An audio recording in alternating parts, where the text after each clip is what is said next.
بسم الله الرحمن الرحيم. غفر الله لنا ولشيخنا ولوالدينا وللمسلمين. وأن الله عز وجل على عرشه مائل من خلقه كما وصف به نفسه في كتابه وعلى لسان رسوله صلى الله عليه وسلم بلا شك أحاط بكم.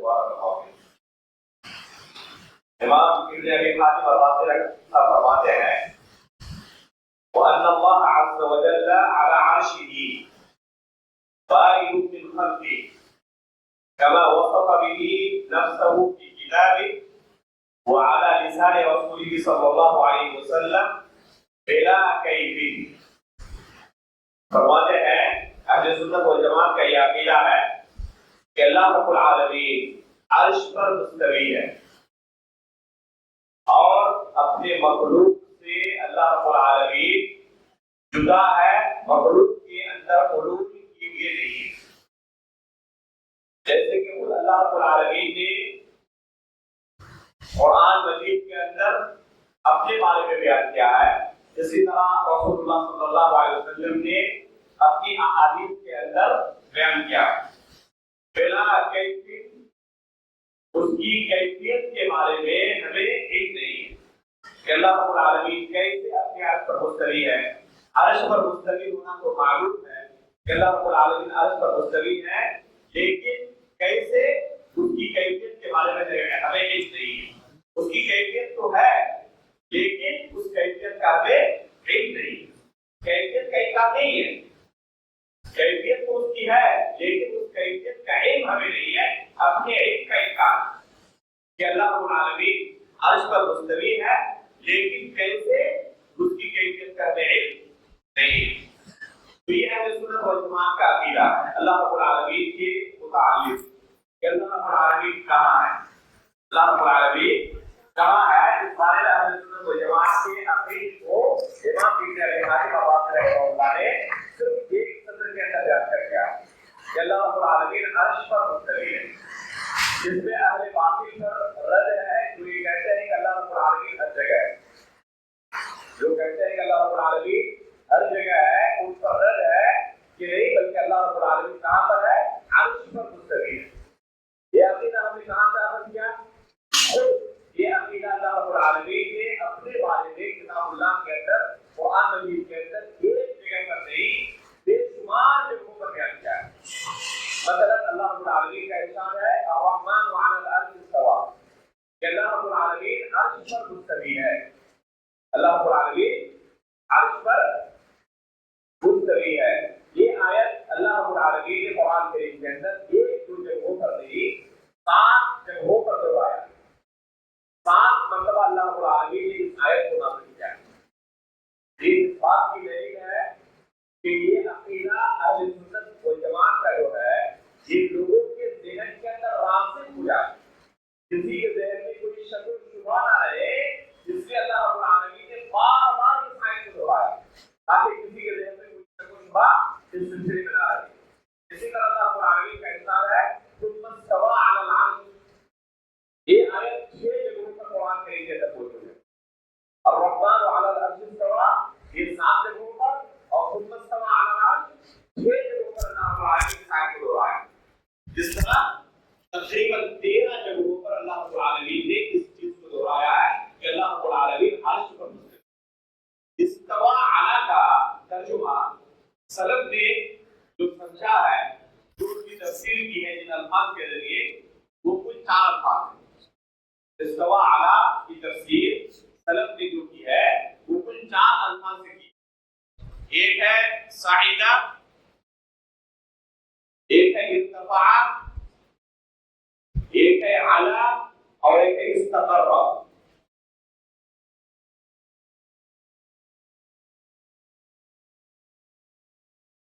تو یہ ہے سلف کی تفسیر استوى علی کی. استوى علی العرش، الرحمن علی العرش استوى. تو جب استوى کا صلہ علی آئے تو اس کا معنی کلام عرب کے نزدیک، کلام عرب کے اندر اہل عرب کے نزدیک کیا ہوتا ہے؟ ان 4 الفاظ کے ذریعے آپ اس کی تفسیر بیان کر سکتے ہیں، اس کا معنی بیان کر سکتے ہیں. خلاصہ کیا ہوگا کہ اللہ رب العالمین عرش پر مستوی ہے. اللہ رب العالمین عرش پر مستوی ہے. اہل باطل استوا کے اندر لام کا اضافہ کرتے ہیں. اس کی تفسیر کرتے ہو استوا کی تفسیر کیا کرتے ہیں؟ استونا سے. لام کا فرق ہے بس اہل سنت اور اہل بدعت کے درمیان. اہل سنت اور اہل بدعت کے درمیان صرف لام کا فرق ہے. اہل سنت کیا کہتے ہیں؟ جیسے کہ اللہ تعالیٰ نے کہا استوا علی العرش, اور اہل بدعت اس کی تفسیر کیا کرتے ہیں؟ استولا سے. یعنی غلبہ و قہر کے معنی میں اللہ رب العالمین غالب ہوا, اللہ رب العالمین کی سلطنت اس پر ہوئی. یہ باطل معنی ہے. سلف نے یہ معنی نہیں سمجھا ہے اور نہ عربی زبان کے اندر استوا کا یہ معنی نہیں ہوتا ہے. اس لیے ان چار الفاظ کے علاوہ کسی بھی لفظ سے استوا کا معنی بیان کرنا اس کی تحریف ہوگی, ان آیتوں کی تحریف ہوگی. اگر کتاب و سنت کے نصوص کو دیکھا جائے اس مسئلے کے متعلق تو شاید ہی کہ کسی دوسرے مسئلے کے متعلق اللہ رب العالمین نے اور رسول اللہ صلی اللہ علیہ وسلم نے اس قدر زور دیا ہو جس قدر اس مسئلے پر زور دیا ہے. چنانچہ بہت سارے علماء نے بیان کیا ہے, جیسے کہ شیخ الاسلام ابن تیمیہ رحمہ اللہ نے, اس طرح ابن قیم رحمہ اللہ نے نقل کیا ہے. فرماتے ہیں کہ اگر کتاب و سنت کے نصوص کو جمع کیا جائے صرف اس مسئلے پر کہ اللہ رب العالمین ہر جگہ نہیں عرش پر مستوی ہے, تو ان کی تعداد 1000 سے زیادہ ہو جائے گی. 1000 سے زیادہ دلیل ہو جائے گی کتاب و سنت کے اندر جن سے ثابت ہوتا ہے کہ اللہ رب العالمین کہاں ہے؟ عرش کے اوپر مستوی. اتنی زیادہ ترکیز کرنے کی وجہ کیا ہے؟ تاکہ لوگوں کے ذہن سے کفار و مشرکین کا جو عقیدہ تھا کہ اللہ تعالیٰ ہر جگہ ہے, یہ عقیدہ بالکل ختم ہو جائے, اور جو اللہ رب العالمین نے عقیدہ لوگوں کے لیے واجب قرار کیا ہے وہ عقیدہ راسخ ہو جائے. اس وجہ سے اس قدر ترکیز اس فرعون کا اور موسیٰ علیہ السلام کا عقیدہ کیا تھا اللہ رب العالمین کے بارے میں. آپ قرآن کریم کے اندر اس قصے کو پڑھیں, اللہ رب العالمین نے اس قصے کو نقل کیا ہے.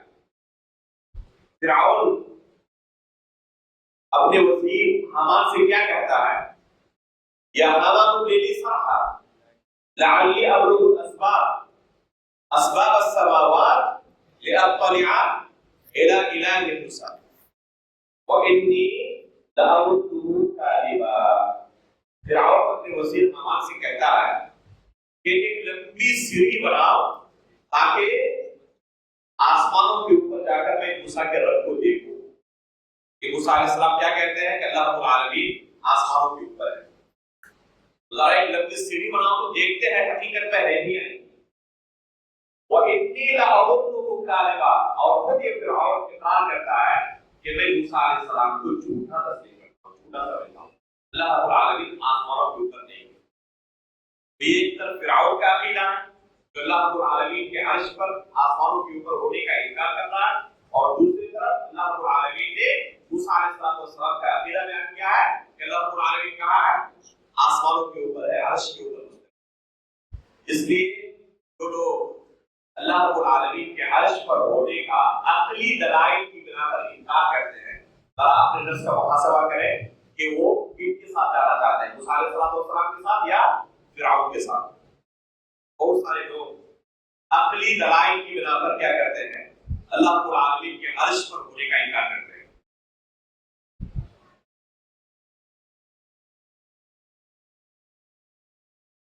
کچھ دنوں پہلے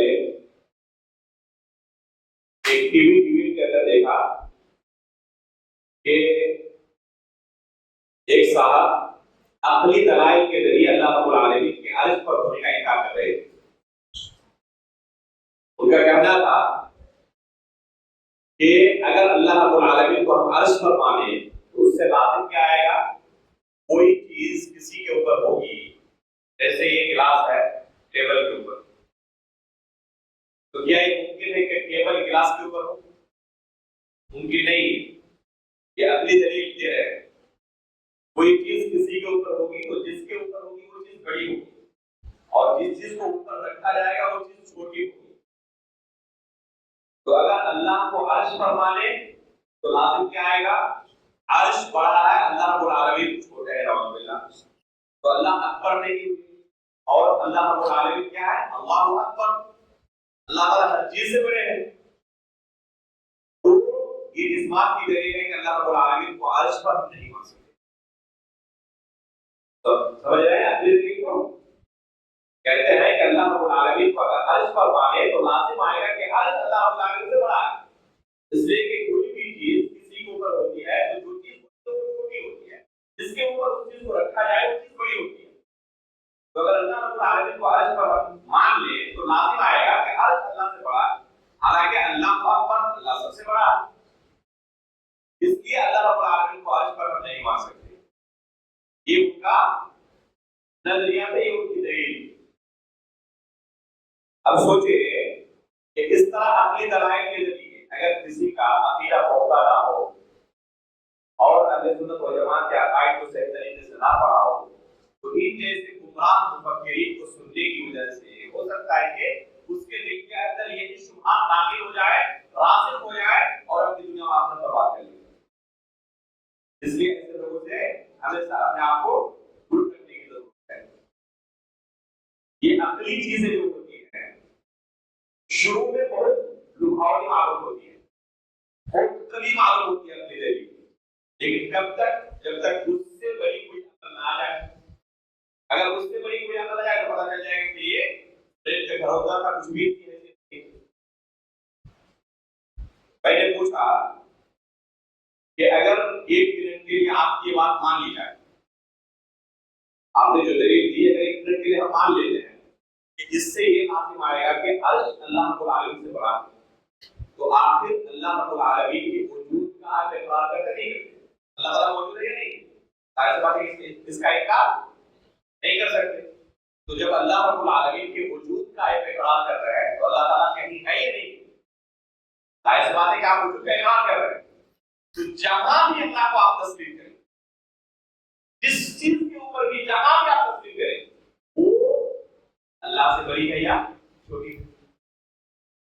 جہاں بھی آپ مان لیں. جس وجہ سے آپ عرش کا انکار کر رہے تھے، عرش پر ہونے کا، تو جہاں بھی آپ مانیں یہ اشنا وہاں رہے گا کیا ہے؟ ظاہر سی بات ہے کہ اس سے آپ بھاگ نہیں سکتے. یا تو آپ اللہ کے وجود کا انکار کرنے کا اللہ تعالیٰ ہے اور یہ کفار کا عقیدہ ہے. اگر اپنے آپ کو مسلمان کہتا ہے تو اللہ کے وجود کا انکار نہیں کر سکتا. جب اللہ کے وجود کو آپ تسلیم کرتے ہیں کہ اللہ تعالیٰ موجود ہے تو کہاں ہے؟ کہیں پر تو آپ مانتے ہیں، جہاں بھی مانے آپ پھر وہی اشکال آئے گا کہ وہ چیز اللہ سے بڑی ہے چھوٹی. ظاہر سی بات ہے کہ وہ چیز چھوٹی، تو جہاں پر آپ مانتے ہیں جب وہ چھوٹی ہے اور آپ وہاں اللہ ہو سکتے ہیں، عرش پر کیوں نہیں ہو سکتے؟ اس لیے عقلی دلائل کیا ہے؟ ان کی کوئی حیثیت نہیں ہے. اور یہ حقیقت میں اشکال کیوں آتا ہے؟ اللہ رب العالمین کو مخلوق کے ساتھ مشابہت اور تشبیہ دینے کی وجہ سے ایک مخلوق کو آپ نے خالق کے ساتھ تشبیہ دی، اس وجہ سے آپ کو یہ پریشانی ہوئی ہے یا نہیں ہے؟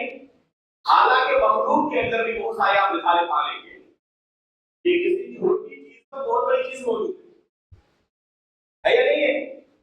بہت ساری مثالیں آپ پا لیں گے. بہت بڑا درخت ہوتا ہے، اس کے لیے کتنی جگہ کی ضرورت ہوتی ہے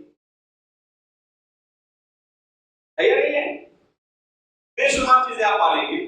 چیز چھوٹی ہے اس کو بہت بڑی چیز پڑتی ہے. مخلوق کے اندر اس کی مثالیں موجود ہیں. تو آپ مخلوق سے خالق کو تشبیہ دے رہے ہیں اور اللہ رب العالمین کے بارے میں ایسی چیز کا انکار کر رہے ہیں جس بارے میں کتاب و سنت کی دلیل نہیں پڑی ہے. یہ حقیقت میں کفار و مشرکین کا عقیدہ تھا کہ اللہ رب العالمین کو ہر جگہ مانا جائے. یہ انسان خود اپنے آپ کو، اپنے کسی بزرگ کو ہر جگہ پر ہونا تسلیم نہیں کر سکتا. اگر اسی انسان کو کہا جائے کہ جہاں پر گندگیاں شہر کی جمع ہوتی ہیں وہاں پر آپ کو دو چاٹے دیکھیں گے، ایک دم دور ہو کر راضی ہوگا اپنے آپ کے لیے؟ نہیں ہوگا. اور اللہ رب العالمین کی ضرورت کیا کر رہا ہے؟ یہ عقیدہ رکھ رہا ہے کہ اللہ رب العالمین کو ماننا. اعوذ باللہ من ذالک.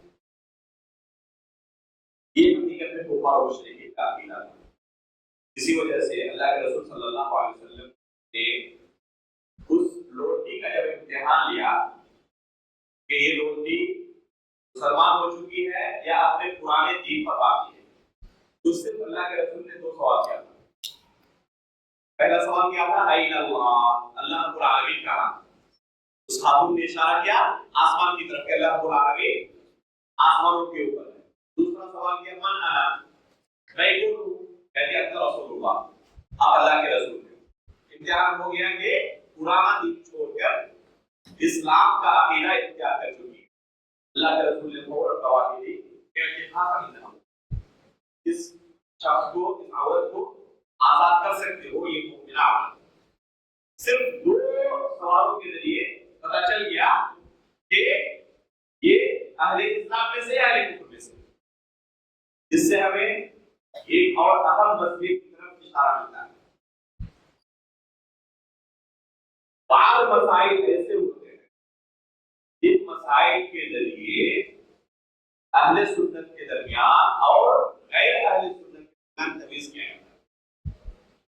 تمام مسائل نہیں، بعض ایسے خاص مسائل ہوتے ہیں جن مسائل کے ذریعے تمیز کیا جاتا ہے۔ ہر زمانے میں رہا ہے، آپ سلف کی پوری تاریخ اٹھا کر دیکھ لیں، پائیں گے کہ ہر زمانے میں کچھ مسائل ایسے ہیں جن مسائل کے ذریعے اہل سنت کے درمیان اور اہل بدعت کے درمیان کیا جاتا رہا ہے، تمیز کی جاتی رہی ہے، تفریق کی جاتی رہی ہے۔ اس مسئلے میں دیکھا جائے گا کہ وہ اہل سنت کے ساتھ ہے، اہل بدعت کے ساتھ ہے۔ مثلا آج کے زمانے میں اہل سنت والجماعت کا، سلف صالحین کا، ان کے منہج پر قائم رہنے والے سلفیوں کا سب سے زیادہ اختلاف جن جماعتوں سے، جن گمراہ فرقوں سے ہے، آپ دیکھیں ان کے ساتھ اصل اختلاف کن مسائل کو لے کر، جیسے جماعت اسلامی اور اخوانیوں کے ساتھ جن مسائل کو لے کر ان کے ساتھ اہل سنت والجماعت کا اختلاف ہے، ان مسائل میں اگر کوئی شخص ان کا ساتھ دے، اہل سنت والجماعت کا ساتھ دے، سلفیوں کا ساتھ دے، دوسرے تمام مسائل کے اندر ڈٹے رہے، لیکن جس مسئلے میں اصل جھگڑا ہے اسی مسئلے میں وہ غیر کے ساتھ ہو جائے گا، اس کو کس میں شمار کیا جائے گا؟ وہی میں سے شمار۔ کوئی بھی گمراہ شخص اور کوئی بھی گمراہ فرقہ 100% تمام مسائل کے اندر گمراہ ہوتا، تمام مسائل کے اندر گمراہ ہوتا۔ یہاں تک کہ شیعوں کو بھی پائیں گے بہت سارے ان کے عقائد ایسے ہیں اہل سنت والجماعت کے ساتھ میل کھاتے ہیں، جنت اور جہنم کو بھی مانتے ہیں، اللہ رب العالمین کو بھی مانتے ہیں۔ تو بہت سارے عقائد شیعوں میں بھی پالے گیا جو اہل سنت والجماعت کے ساتھ میل کھاتے ہیں۔ تو کیا اس وجہ سے اہل سنت والجماعت میں شمار کر لیا جائے؟ چونکہ بعض مسائل ایسے ہیں، بہت سارے مسائل ایسے ہیں اور چند مسائل ایسے ہیں جن کے اندر اہل سنت والجماعت کے ساتھ ان کا اختلاف ہے، جھگڑا ہے۔ تو چونکہ وہ ایسے مسائل ہیں جن مسائل کی وجہ سے اصل اختلاف ہے اور انہوں نے ساتھ دیا کہ ان کا اہل بدعت کا، تو ان میں سے کچھ آج اگر کوئی شخص صحابہ اکرام کے بارے میں زبان دراز نہیں کرے، صرف ایک مسئلہ اس کے اندر بس گمراہی کا، صحابہ اکرام کے بارے میں کیا کرتا ہے وہ زبان دراز نہیں کرتا، باقی تمام مسائل میں بھی اتفاق وہ اہل سنت والجماعت کے ساتھ رہے گا، اس کو اہل سنت والجماعت میں شمار کیا جائے گا یا اہل بدعت میں سے؟ اہل بدعت میں سے، کیونکہ یہ امتیازی مسئلہ ہے، یہ ایسا مسئلہ ہے جس مسئلے کے اندر بہت سارے اختلاف چل رہا ہے ہمارا، یعنی محرم کا مہینہ شروع ہونے والا ہے، آپ دیکھیں گے ابھی سب نکلیں گے اپنے گھر دلوں سے اور صحابہ اکرام کے بارے میں زبان دراز نہیں کریں گے، یہ اصل مسئلہ ہے جن پر اختلاف ہے۔ اب اسی مسئلے میں وہ اہل بدعت کا ساتھ دیں اور کہتے تمام مسائل میں آپ کے ساتھ سے بھی ایک ان کا ساتھ میں دے دیا تھا، تو آپ انہیں میں سے کچھ شمار کرتے ہیں، لیکن اصل تو اسی مسئلے اصل جس مسئلے میں اختلاف ہو اسی مسئلے میں اگر وہ اہل بدعت کے ساتھ چلا جائے تو ان میں سے شمار کیا جائے گا، اہل سنت میں سے شمار نہیں کیا جائے گا۔ اللہ کے رسول نے تمام جو مسلمانوں کے عقائد ہوتے ہیں ان تمام عقائد کے بارے میں نہیں بھروسہ، جو اہم امتیازی مسئلہ تھا جس سے تمیز کیا جا سکے کہ اہل کفر کے عقیدے پر اتفاق ہے یا اہل اسلام کا عقیدہ اختیار کر چکی ہے، اللہ کے رسول نے صرف 2 سوال کیا اور انہی 2 سوالوں سے پتہ چل گیا کہ اہل کفر کفر کا عقیدہ ترک کر چکی ہے، اہل اسلام کا عقیدہ اختیار کر چکی ہے۔ تو یہ ایک سیاسی مسئلہ ہے۔ اللہ رب العالمین کہاں ہے؟ اس لیے کوئی شخص کہے کہ اللہ رب العالمین ہر جگہ ہے، کیا کہا جائے گا؟ یہ اہل سنت والجماعت کا عقیدہ قطعاً نہیں ہے۔ اس کے بعد فرماتے ہیں مصنف واحد من خلقہ، یہ صرف نہیں کہ اللہ رب العالمین عرش پر مستوی ہے، ساتھ میں یہ بھی عقیدہ رکھنا ضروری ہے کہ اللہ رب العالمین مخلوق سے جدا ہے، مخلوق کے اندر حلول کیے ہوئے نہیں ہے۔ جیسے کہ بعض لوگوں کا عقیدہ کیا ہے کہ اللہ رب العالمین ہر چیز کے اندر حلول کے اندر داخل ہے۔ یہ حقیقت میں کفر کا عقیدہ تھا۔ آج بھی بہت سارے لوگ کیا کہتے ہیں؟ ہر فیکٹر میں شک کرتے ہیں، کہتے نہیں کہتے؟ یہ صرف اہل کفر کا ہی نہیں، بہت سارے ایسے لوگوں کا عقیدہ ہے جو اپنے آپ کو مسلمان کہتے ہیں، کہتے ہیں کہ اللہ تعالیٰ ہر چیز کے اندر موجود ہے، ہر چیز کے اندر اللہ رب العالمین حلول کیا ہوا ہے۔ یہ وحدت الوجود کا عقیدہ یہی سے پنپا ہے، یہاں تک کہ سلف صالحین نے ذکر کیا کہ اس سے خبیث کفر کہیں آپ نہیں پائیں گے۔ اس وجہ سے ابن عربی جو اس وحدت الوجود کے عقیدے کا بہت زیادہ بڑا پرچارک تھا، پرچار کرنے والا تھا، پھر اتفاق سلف صالحین نے اسے کیا کہا؟ کافر کہا۔ تو یہ عقیدہ کفری عقیدہ ہے کہ اللہ رب العالمین کو مخلوق کے اندر کیا کیا جائے؟ یہ عقیدہ رکھا جائے کہ اللہ رب العالمین مخلوق کے اندر حلول کیا ہوا ہے، ہر شخص کے اندر اللہ رب العالمین موجود ہے۔ اعوذ باللہ من الشیطان الرجیم۔ آپ کیا کہتے ہیں؟ اللہ تعالیٰ ہمارے دلوں کے یہ سمجھ رہے ہیں کہ بہت زیادہ تقوی کی بات کر رہے ہیں، حالانکہ یہ کیا عقیدہ ہے؟ یہ اہل کفر کا عقیدہ ہے، یہ اہل اسلام کا عقیدہ نہیں ہے۔ ایک مشہور شعر آپ نے سنا ہوگا، بہت سارے طلبا لائن میں اس شعر کو پڑھتے رہتے ہیں، حسبی ربی جل اللہ ما فی قلبی غیر اللہ۔ کیا معنی ہوا؟ وہی جو ابھی کہا گیا آپ کے ساتھ کہ میرے دل کے اندر اللہ کے علاوہ کچھ نہیں ہے۔ تو یہ وحدت الوجود کے عقیدے کی ترجمانی ہے۔ اس طرح کے بے شمار اشعار آپ کو مل جائیں گے۔ ایک اردو میں شعر ہے، پتہ نہیں کس طرح اس کے الفاظ ہیں، وہی جو مستوی تھا عرش بری پر اتر پڑا ہے مدینے میں مصطفیٰ کریم، اس طرح وہی جو مستوی عرش کا خدا ہو کر اتر پڑا ہے مدینے میں مصطفیٰ ہو کر۔ اعوذ باللہ من الشیطان الرجیم۔ یعنی کیا کہنا چاہتا ہے کہ اللہ کے رسول کے درمیان اور اللہ رب العالمین کے درمیان کوئی فرق نہیں، وہی اللہ ہے وہی رسول۔ عرش کا مستوی پہلے تھے، بعد میں کیا ہوئے؟ مدینے میں مصطفیٰ بن کر دوسری شکل میں خدا ہو گئے۔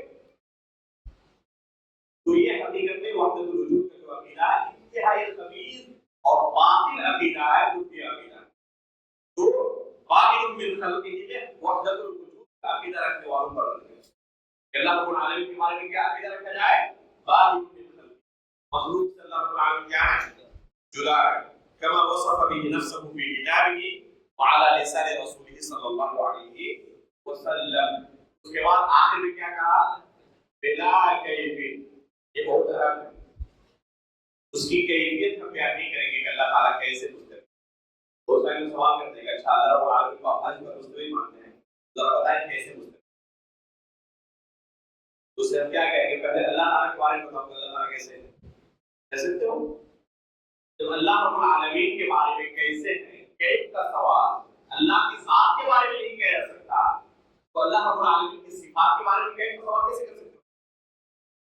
اللہ رب العالمین کے تعلق سے کیف کا سوال نہیں کیا جائے گا، لیکن بلا کیف کا معنی کیا ہے؟ بلا کیف نعلمہ، بلا کیف مطلب بلا کیف نعلمہ، اس کی کیفیت کا ہمیں علم نہیں ہے، اس کی کیفیت کا ہم کرنے کا نہیں ہے، اس کی کیفیت ہوگی جیسے کہ اللہ رب العالمین کی شان کے لائق ہے، جیسے کہ اللہ تعالیٰ بہتر جانتا ہے، لیکن ہمیں اس کے علم کا علم نہیں ہے۔ تو یہ ہے اہل سنت والجماعت کا عقیدہ اس مسئلے کے بارے میں۔ آگے بڑھے۔ أحاط بكل شيء علما ليس كمثله شيء وهو السميع البصير الله احاط بكل شيء علما۔ فوراً مصنف نے جیسے ہی کہا کہ اللہ رب العالمین عرش پر مستوی ہے، فوراً اللہ رب العالمین کے علم کے بارے میں بیان کیا، اور یہ قرآن کا منہج ہے۔ یہ قرآن کا منہج ہے کہ اللہ رب العالمین کے عرش پر ہونے کو جب اللہ تعالیٰ نے بیان کیا ہے تو وہاں پر اللہ رب العالمین کے علم کا تذکرہ کیا ہے اس تمام آیتوں کے اندر۔ تو یہ حقیقت میں قرآن کا منہج ہے۔ کوئی یہ نہ سمجھے کہ اللہ رب العالمین جب عرش پر ہے تو ہمارے بارے میں نہیں جانتا، بلکہ اللہ رب العالمین گرچہ عرش پر مستوی ہے، اللہ کا علم ہر جگہ ہے، ہر چیز کو اس کا علم یہ احاطہ کیا ہوا ہے۔ احاطہ بکل شیء علما، حقیقت میں قرآن کیا ہے؟ ان اللہ ذلك بان اللہ على كل شيء قدیر وان اللہ قد احاط بكل شيء علما الا يعلم من خلق وهو اللطيف الخبير انه عليم بذات الصدور۔ ابھی ہم یہاں بیٹھے ہوئے ہیں، آپ کے دل کے اندر کیا کچھ ہو رہا ہے آپ کے بغل میں بیٹھے ہوئے کو پتہ نہیں، لیکن اللہ رب العالمین عرش پر ہونے کے باوجود دل کے اندر کھٹکنے والی باتوں کو بھی جانتے ہیں۔ انه علیم بذات الصدور، دلوں کے اندر کھٹکنے والی باتوں کو بھی اللہ رب العالمین جانتے ہیں۔ الا يعلم من خلق وهو اللطيف الخبير، جس اللہ نے ہمیں پیدا کیا کیا اسی اللہ رب العالمین کو ہمارے بارے میں علم نہیں ہوگا؟ الا يعلم من خلق، جس اللہ نے تمام مخلوقات کو پیدا کیا اپنے مخلوقات کے بارے میں اسے علم نہیں ہوگا؟ تو یہ اللہ رب العالمین کے بارے میں عقیدہ رکھنا ضروری ہے کہ اللہ رب العالمین عرش پر مستوی ہے، لیکن اس کا علم ہر چیز کو محیط، اس کا علم ہر جگہ ہے۔ یہاں تک کہ آپ یہاں بیٹھے ہوئے آپ کے گھر کے اندر کیا کچھ چل رہا ہے آپ نہیں جانتے، لیکن اللہ رب العالمین کا علم ہر جگہ محیط ہے۔ اللہ رب العالمین ہر چیز کے بارے میں جانتے ہیں۔ لا يعزب عنه مثقال ذرة في السماوات ولا في الأرض ولا اصغر من ذلك ولا اكبر الا في كتاب مبين۔ جیسے اللہ تعالیٰ نے کہا ذرے کے برابر بھی کوئی اللہ رب العالمین ذرے کے برابر بھی کوئی چیز اللہ رب العالمین سے نہیں۔ وما اوتیتم من العلم الا قلیلا، انسان کو جتنا علم دیا گیا ہے ایک کو حقیقت ہے بہت کمی ہے اللہ رب العالمین کے علم کے مطابق۔ یعلم ما بین ایدیہم وما خلفہم، مستقبل کے بارے میں، ماضی کے بارے میں، سب کچھ اللہ رب العالمین جانتا ہے۔ وعنده مفاتيح الغيب لا يعلمها ويعلم ما في البر والبحر وما تسقط من ورقة الا يعلمها۔ کسی درخت سے کوئی پتا بھی گرتا ہے تو اللہ رب العالمین کو اس پتے کے گرنے کے بارے میں بھی علم ہوتا ہے، جانکاری۔ یہ اللہ رب العالمین کا علم ہے۔ تو اللہ رب العالمین گرچہ عرش پر مستوی ہے، لیکن ہر چیز کے بارے میں تفصیل کے ساتھ، باریک بینی کے ساتھ اللہ رب العالمین کا علم، ذرے کے برابر بھی کوئی اللہ رب العالمین کے علم سے خارج نہیں ہوتا۔ یہ ہے اہل سنت والجماعت کا عقیدہ۔ اس میں رد ہے کن پر؟ اہل باطل پر، جو تقدیر پر ایمان نہیں لاتے، جو تقدیر کا انکار کرتے ہیں، قدریہ پر جو کیا کہتے ہیں اللہ معروف و اللہ قدر، کسی چیز کے واقع ہونے کے بعد اللہ کو اس کا علم ہوتا ہے، جیسے کہ قدریہ کا نظریہ، ان پر رد ہے کہ اللہ رب العالمین کا علم ہر چیز کو، کوئی بھی چیز ذرہ برابر بھی اللہ رب العالمین کے علم سے خارج نہیں ہے۔ اس کے بعد کہا لیس کمثلہ شیء وهو السمیع البصیر، اللہ رب العالمین کی طرح کچھ بھی نہیں ہے، کسی چیز سے اللہ رب العالمین کی تشبیہ نہیں کی جا سکتی۔ بہت السمیع البصیر، اور اللہ رب العالمین اسماء و صفات کے باب میں اصل کی حیثیت رکھی ہے۔ اس میں دو گمراہ فرقوں پر اور دو باطل نظریوں پر رد ہے، مشبہہ پر اور معطلہ پر۔ لیس کمثلہ شیء، اس کے اندر مشبہہ پر رد ہے جو اللہ رب العالمین سے مخلوق کی تشبیہ دیتے ہیں، وہ السمیع البصیر کے اندر معطلہ پر رد ہے جو اللہ رب العالمین کے اسماء و صفات کا انکار کرتے ہیں۔ تو جہاں اہل سنت و جماعت کے عقیدے کو مصنف نے بیان کیا ہے، وہیں پر اہل باطل کے اوپر رد بھی کیا ہے جو اللہ رب العالمین کے ساتھ مخلوق کو تشبیہ دیتے ہیں یا اللہ رب العالمین کے اسماء و صفات کا انکار کرتے ہیں، ان پر رد بھی کیا ہے۔ چنانچہ جو لوگ اللہ رب العالمین کے ساتھ مخلوق کو تشبیہ دیتے ہیں ان کی دو قسمیں ہیں۔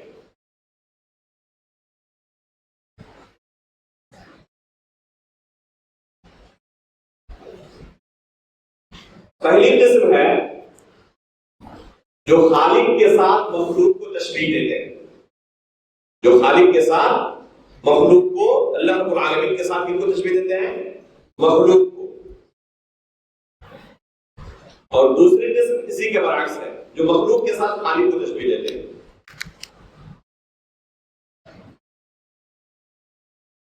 مثلا کیا کہتے ہیں کہ اللہ رب العالمین کے ہاتھ ہے، کس طرح؟ ہمارے ہاتھ کی طرح۔ تشبیہ دیا نہیں دیا؟ اللہ رب العالمین کے لیے بھی ہم صفت عین کا یعنی آنکھ ہونے کا عقیدہ رکھتے ہیں، لیکن ساتھ میں یہ بھی ملاتے ہیں کہ مخلوق کے آنکھ کی طرح اللہ رب العالمین کی آنکھ ہے، مخلوق کی آنکھ کی طرح اللہ رب العالمین کی آنکھ ہے۔ اللہ رب العالمین کے لیے ہاتھ کا عقیدہ رکھتے ہیں، اللہ رب العالمین کے لیے وجہ کا عقیدہ رکھتے ہیں، لیکن تشبیہ ساتھ میں دیتے ہیں کہ انسان کی طرح یا فلاں مخلوق کی طرح اللہ رب العالمین کی یہ صفات ہے۔ تو یہ اللہ رب العالمین کے ساتھ تشبیہ دینا ہوا۔ اس طرح کی تشبیہ کفر ہے، کیونکہ اللہ رب العالمین کے قول لیس کمثلہ شیء، اس کا انکار ہے۔ اگر کوئی تشبیہ دے رہا ہے اللہ رب العالمین کی صفات کی مخلوق کی صفات کے ساتھ، تو اس طرح کی تشبیہ کیا ہے؟ کفر ہے، کیونکہ لیس کمثلہ شیء کا اس میں انکار موجود ہے۔ چنانچہ امام بخاری رحمہ اللہ کے استاد نعیم بن حماد رحمہ اللہ فرمایا کرتے تھے، من شبہ اللہ بخلقہ فقد کفر، کہتے ہیں من شبہ اللہ بخلقہ فقد کفر، اگر کسی نے اللہ رب العالمین کو مخلوق کے ساتھ تشبیہ دی تو کیا ہو گیا؟ کافر ہو گیا، مسلمان نہیں رہ سکتا ہو۔ تو اس طرح بعض لوگ اللہ رب العالمین کو کیا کرتے ہیں؟ مخلوق کے ساتھ تشبیہ دیتے ہیں، اور بعض لوگ کسی کے برعکس کیا کرتے ہیں، جیسے کہ نصارہ کا عقیدہ کیا ہے؟ وہ مخلوق کو خالق کے ساتھ تشبیہ دیتے ہیں اور خالق کے درجے پر پہنچا دیتے ہیں۔ چنانچہ عیسیٰ علیہ السلام کے بارے میں کیا کہتے ہیں؟ عیسیٰ علیہ السلام کے تعلق سے وہی نظریہ رکھتے تھے، وہی عقیدہ رکھتے تھے جو کہ حقیقت اللہ رب العالمین کے لیے رکھنا چاہیے۔ اور بہت سارے لوگ، بلکہ بہت سارے مسلمان اللہ کے رسول کے بارے میں بھی، یہاں تک کہ کچھ لوگ علی رضی اللہ تعالیٰ عنہ کے بارے میں، جیسے کہ گزشتہ دروس میں بیان کیا گیا تھا، وہی نظریہ رکھتے ہیں، وہی صفات کو مانتے ہیں جو کہ اللہ رب العالمین کی صفات ہے۔ بہت سارے لوگ اپنے پیروں کے بارے میں، اپنے بزرگوں کے بارے میں وہی نظریہ رکھتے ہیں جو کہ اللہ رب العالمین کے تعلق سے رکھنا چاہیے، جیسے عالم الغیب ہونے کا نظریہ ہونا۔ بہت سارے لوگ کیا عقیدہ رکھتے ہیں کہ ہمارے جو پیر ہیں، ہمارے جو بزرگان دین ہیں، اپنے قبروں سے ہمارے احوال کے بارے میں علم رکھتے ہیں، حالانکہ یہ صرف کن کی؟ بس اللہ رب العالمین کے علاوہ کسی کے پاس یہ قدرت نہیں ہے۔ علم غیب یہ صرف اللہ رب العالمین کا خاصہ ہے۔ تو اس طرح بہت سارے گمراہ فرقے آئے گئے جو کیا کرتے ہیں؟ مخلوق کو خالق کے درجے پر پہنچا دیتے ہیں، مخلوق کے اندر خالق کی صفات نسبت کر دیتے ہیں، جیسے کہ اللہ رب العالمین نے قرآن کریم کے اندر عیسیٰ علیہ السلام کے بارے میں اس طرح کے عقیدہ رکھنے والوں کے بارے میں کہا ہے، لقد کفر الذین قالوا ان اللہ هو المسیح ابن مریم۔ اللہ رب العالمین کے تعلق سے جو عقیدہ ہونا چاہیے وہی عقیدہ کچھ لوگ عیسیٰ علیہ السلام کے بارے میں رکھتے ہیں اور کہتے ہیں کہ عیسیٰ علیہ السلام ہی اللہ ہے. اعوذ باللہ من ذالک. تو اس طرح دو گمراہ فرقے پائے گئے تشبیہ کے تعلق سے. بعض لوگ کیا کرتے ہیں اللہ رب العالمین کے لیے صفات کو تسلیم کرتے ہیں لیکن مخلوق کی صفات کی طرح اللہ کے ہاتھ ہے کس طرح ہمارے ہاتھوں کی طرح. تو اس طرح ایک گمراہ فرقہ ہے. اور دوسرا گمراہ فرقہ کیا ہے؟ اسی کے بالمقابل جو مخلوق کے اندر اللہ کی صفات کو جسمہ کر دیتے ہیں اور مخلوق کو اللہ رب العالمین کے درجے پر پہنچا دیتے ہیں, خالق کے درجے پر پہنچا دیتے ہیں. تو یہ اہل تشبیہ ہیں جن پر مصنف نے لیس کمثلہ شیء اس آیت کو نقل کر کے رد کیا ہے. دوسرے گمراہ فرقے کون ہیں؟ معطلہ ہیں جن پر وہ سمیع البصیر سے مصنف نے رد کیا ہے. معطلہ جو ہے یہ دو قسموں پر منقسم ہے. کچھ لوگ ایسے ہیں جو بالکلیہ اللہ رب العالمین کے اسماء و صفات کا انکار کرتے ہیں اور کچھ لوگ ایسے ہیں جو جزوی طور پر اللہ رب العالمین کے صفات کا انکار کرتے ہیں, کلی طور پر نہیں. چنانچہ جہمیہ یہ اللہ رب العالمین کے اسماء کا بھی انکار کرتے ہیں, صفات کا بھی انکار کرتے ہیں. صرف اللہ رب العالمین کے لیے ذات کو تسلیم کرتے ہیں, اسماء اور صفات سے خالی. نہ اللہ رب العالمین کے لیے اسماء کا عقیدہ رکھتے ہیں کہ اللہ کا کوئی نام ہے اور نہ صفات کا عقیدہ رکھتے ہیں. اسی کے بالمقابل معتزلہ ہے ایک گمراہ فرقہ جو کیا عقیدہ رکھتے ہیں؟ اللہ رب العالمین کے لیے اسماء کا اثبات کرتے ہیں. بس اللہ رب العالمین کے اسماء ہیں لیکن صفات کا انکار کر دیتے ہیں. چنانچہ کہتے ہیں کہ اللہ رب العالمین علیم ہے لیکن بلا علم. اللہ تعالیٰ کے جتنے اسماء ہیں اہل سنت والجماعت ان ناموں کو بھی ثابت کرتے ہیں اور ان ناموں کے جو معانی ہیں وہ نام جن معانی پر دلالت کرتے ہیں ان معانی کو بھی ثابت کرتے ہیں. لیکن معتزلہ کیا کہتے ہیں کہ اللہ رب العالمین علیم ہے, سمیع ہے, بصیر ہے, لیکن سننے کی صفت, دیکھنے کی صفت اللہ رب العالمین کے لیے وہ تسلیم نہیں کرتے. تو ان پر رد ہے اور سمیع اور بصیر سے کہ اللہ رب العالمین سمیع ہے, بصیر ہے, اس کے اندر دیکھنے کی صفت بھی موجود ہے اور سننے کی صفت بھی موجود ہے. پوری آیت کو ملائیں اس کا نتیجہ کیا نکلے گا؟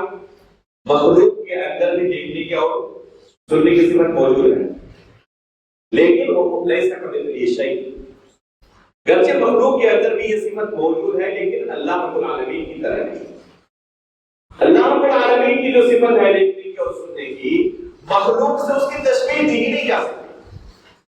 مثلا مخلوق کے اندر دیکھنے کی قوت ہے, صفت موجود ہے لیکن محدود دائرے میں, نہایت ہی محدود دائرے میں ہم سن سکتے ہیں.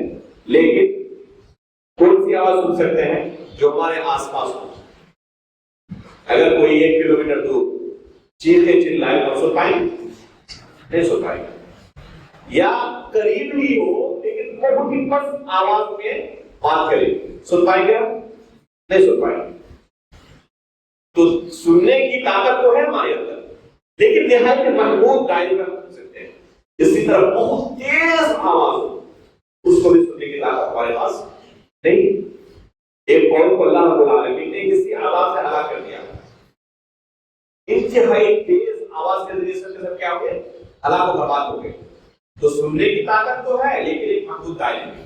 بہت اونچی آواز ہو جائے اسے بھی ہم برداشت نہیں کر سکتے, اور پست آواز ہو اسے بھی نہیں سن سکتے. دیکھنے کی طاقت ہے لیکن نہایت محدود دائرے میں. رات کو اگر بجلی چلی جائے تو دیکھ سکتے ہیں, ابھی اگر بجلی چلی جائے تو کچھ نظر نہیں آئے گا. کچھ مخلوقات ایسی ہیں جو رات کے اندھیرے میں دیکھ سکتے ہیں, دن کو اجالے میں نہیں دیکھ سکتے. مخلوق کے اندر ہی دیکھنے کی صفت دیکھیں. ایک مخلوق کے ساتھ دوسرے مخلوق کو آپ تشبیہ نہیں دے سکتے. ایک مخلوق کے ساتھ دوسرے مخلوق کو آپ تشبیہ نہیں دے سکتے. مچھلیاں پانی کے اندر دیکھتی ہیں, اگر انسان چلا جائے کچھ نظر آئے گا اسے؟ حالانکہ وہاں سے بہت ساری مخلوقات ہیں وہ آسانی کے ساتھ دیکھتے ہیں. تو ایک مخلوق کے دیکھنے کی تشبیہ دوسرے مخلوق سے جو نہیں دے سکتے تو خالق کے ساتھ دے سکتے ہیں؟ ظاہر بات ہے. تو مخلوق کے اندر بھی یہ صفتیں موجود ہیں لیکن نہایت ہی محدود دائرے میں. سننے کی صفت ہے لیکن حیوانوں کی آواز کو سمجھ سکتے ہیں؟ چیونٹیاں آپس میں بات کر رہی ہوتی ہیں ہمارے قریب، ہم سمجھ پاتے ہیں؟ کبھی سن پائے کسی نے چیونٹی کی آواز سنی ہے؟ لیکن سلیمان علیہ السلام کو اللہ رب العالمین نے سننے کی آواز، سننے کی طاقت دی. یا ایھا النمل ادخلوا مساکنکم لا یحطمنکم سلیمان وجنودہ. سلیمان علیہ السلام نے سنا کہ وہ سلیمان علیہ السلام اور ان کے لشکر سے اپنے لوگوں کو کیا کر رہے ہیں؟ ڈرا رہے ہیں. جیسے وہ اپنے گھروں میں چلے جاؤ تاکہ یہ لشکر تمہیں کچل نہ دے. تو کیا وہ سلیمان علیہ السلام نے کیا کیا؟ فتبسم ضاحکا، فتبسم ضاحکا، ان کی آواز سن کر، ان کی باتوں کو سن کر مسکرا پڑے. تو ان کی آواز سمجھ سکتے تھے. اللہ رب العالمین کو انہیں طاقت دی تھی لیکن ہمیں اللہ تعالیٰ نے طاقت نہیں دی، ہم نہیں سمجھ پاتے.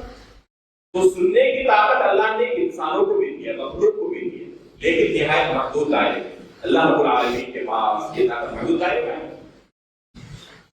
بالکل نہیں. اللہ رب العالمین قادر مطلق ہے. اللہ رب العالمین کے پاس جو سننے کی طاقت ہے کسی چیز کے ساتھ، کسی مخلوق کے ساتھ بھی ہم تشبیہ نہیں دے سکتے. لیس کمثلہ شیء وہو السمیع البصیر.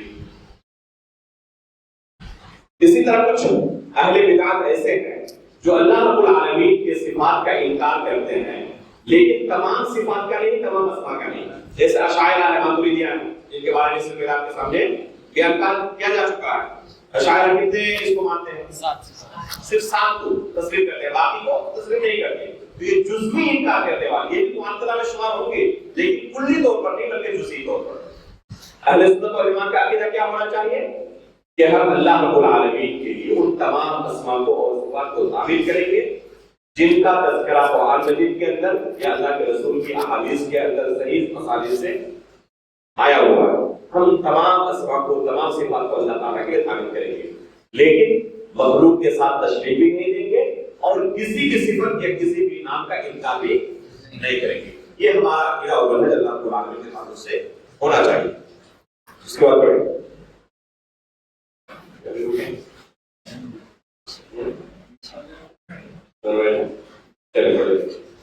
والله تبارك وتعالى يرى في الآخرة ويراه أهل الجنة بأبصارهم ويسمعون كلامه كيف شاء وكما شاء. لا الله تبارك وتعالى يرى في الآخرة ويراه أهل الجنة بأبصارهم.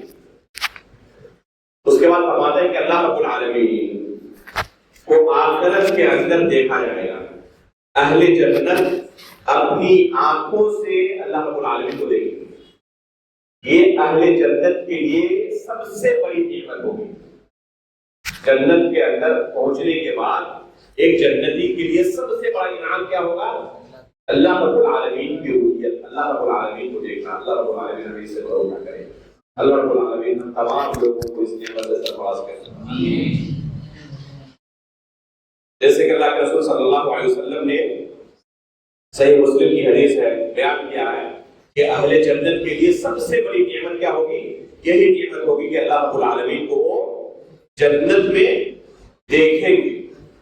چنانچہ اللہ رب العالمین نے قرآن کریم کے اندر بیان کیا ہے للذین احسنوا الحسنى وزیادہ. الحسنى کا کیا معنی ہے؟ للذین احسنوا الحسنى وزیادہ. حسنى سے مراد زیادہ، جنت، اور زیادہ سے مراد جیسے کہ اللہ کے رسول نے خود اس کی تفسیر کی ہے کہ اللہ رب العالمین کی رؤیت اس سے مراد. جیسے کہ صحیح مسلم کے اندر یہ حدیث موجود ہے، اللہ کے رسول نے خود اس کی تفسیر کی ہے کہ زیادہ سے مراد کیا ہے؟ اللہ رب العالمین کی رؤیت ہے. یہ مقام و مرتبہ کنہیں حاصل ہوگا؟ للذین احسنوا. کیا معنی؟ للذین احسنوا الحسنى وزیادہ. جنت ملے گی اور جنت کے اندر بھی اللہ رب العالمین کی رؤیت حاصل ہوگی. کن کو؟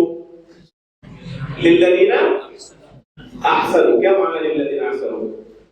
یہ کون بیان کر سکتا ہے؟ اللہ رب العالمین کے معمورات پر عمل کرتے ہیں. جی معمورات پر عمل کرتے ہیں منیت. اللہ رب العالمین کے تمام معمورات پر عمل کرنے والے للذین احسنوا. اور بتائیں کوئی یہ جو اللہ رب العالمین نے سب سے بڑے انعام کا اعلان کیا ہے کہ اللہ کی رؤیت حاصل ہوگی کن کو؟ للذین احسنوا. کیا معنی؟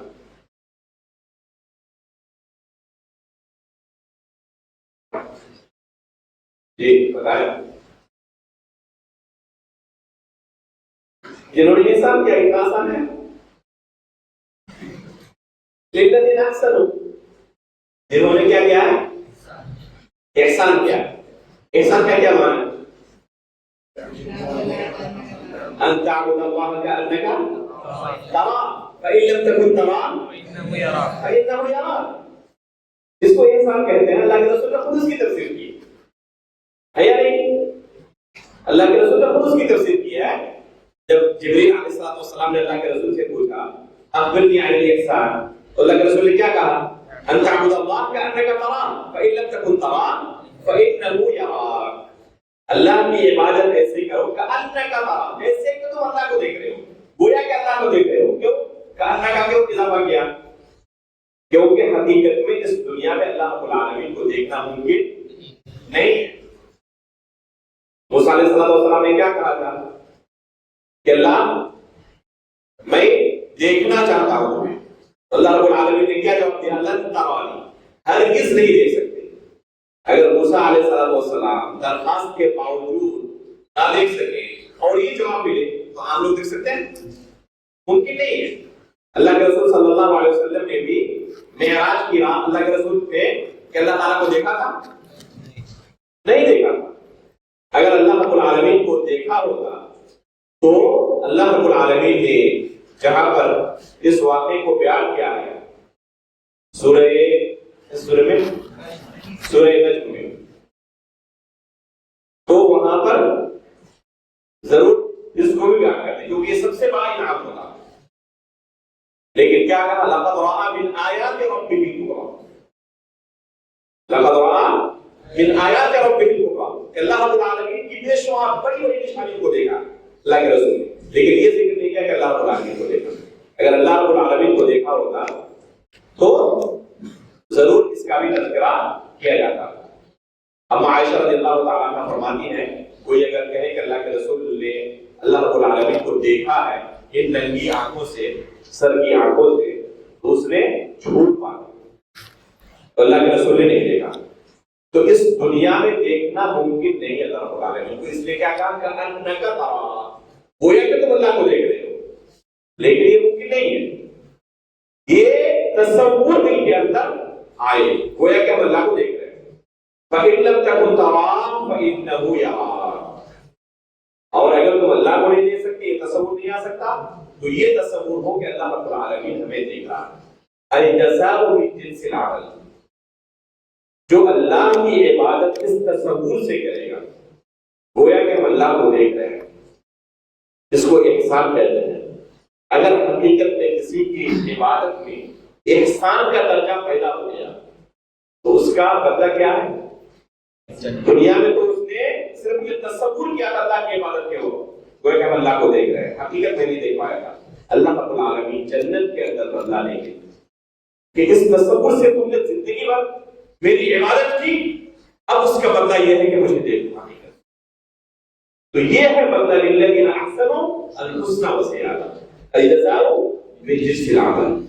جیسا اس کا نظریہ تھا دنیا میں زندگی بھر اس نے کسی احسان کے نظریے سے اللہ رب العالمین کی عبادت کی گویا کہ ہم اللہ کو دیکھ رہے ہیں. اگر یہ احسان کا درجہ حقیقت میں پیدا ہوا عبادت کے اندر بندگی خلوص خشوع تواضع جس طریقے سے اللہ کی اگر کوئی عبادت کرے اس کے لیے اللہ تعالیٰ نے کیا بدلہ رکھا ہے؟ اللہ رب العالمین کی رؤیت اسے جنت میں حاصل ہوگی. تو اللہ رب العالمین کی رؤیت کا انکار اہل سنت والجماعت نہیں کرتے. باطل فرقے اللہ رب العالمین کی رؤیت کا انکار کرتے ہیں. ان میں سے مشہور فرقہ کون سا ہے؟ معتزلہ کا جو اللہ رب العالمین کی رؤیت کا انکار کرتے ہیں، جو اللہ کی رؤیت کا انکار کرتے ہیں، کیا ان کو یہ نام حاصل ہوگا، یہ نعمت حاصل ہوگی؟ نہیں۔ ظاہر سی بات ہے کہ جو عقیدہ ہی نہیں رکھتا تو وہ بدرجہ اولا اس سے محروم کیے جائیں گے۔ اس بارے میں ایک دو نہیں بے شمار حدیثیں موجود ہیں۔ چنانچہ علامہ البانی رحمہ اللہ نے ذکر کیا ہے کہ رؤیت کی حدیث کو تقریباً 30 صحابہ اکرام نے روایت کیا، کسی ایک دو صحابی نے نہیں۔ اس لیے اہل سنت والجماعت کا ایک متفقہ عقیدہ ہے کہ اللہ رب العالمین کو جنت میں اہل جنت دیکھیں گے، اور اللہ کے رسول نے اس کی تفسیر بھی کی ہے کہ وضاحت کے ساتھ بیان کیا ہے کہ اللہ رب العالمین کو دیکھنے میں کسی طرح کی کسی کو پریشانی نہیں ہوگی۔ جیسے کہ چاندنی رات میں چاند کو دیکھنے میں کوئی پریشانی کسی کو ہوتی ہے، تو اللہ رب العالمین کو دیکھنے میں کوئی پریشانی کسی کو نہیں ہوگی۔ یہ رؤیت انعام اور اکرام کن کو حاصل ہوگا؟ مؤمنین کو، اہل ایمان کو، اہل جنت کو، جنتیوں کو یہ رؤیت انعام اور اکرام حاصل ہوگا، اور دوسرے لوگ اس سے محروم رہیں گے۔ جیسے کہ اللہ رب العالمین نے کیا کہا ہے، کلا انہم عن ربہم یومئذ لمحجوبون، کہ ان کو محروم کر دیا جائے گا اللہ رب العالمین کی رؤیت سے۔ تو جو کفار ہوں گے، جو اللہ رب العالمین پر ایمان نہیں رکھتے، وہ اس عظیم نعمت سے محروم کر دیے جائیں گے، ان کو یہ نعمت حاصل نہیں ہوگی۔ یہ نعمت کن کو حاصل ہوگی؟ اہل جنت کو۔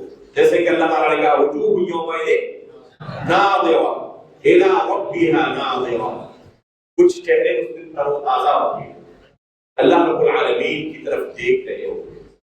تو یہ اہل جنت کے لیے خوشخبری ہے۔ اللہ رب العالمین سے ہم دعا کرتے ہیں کہ اللہ رب العالمین ہمیں اس نعمت سے محروم نہ کرے۔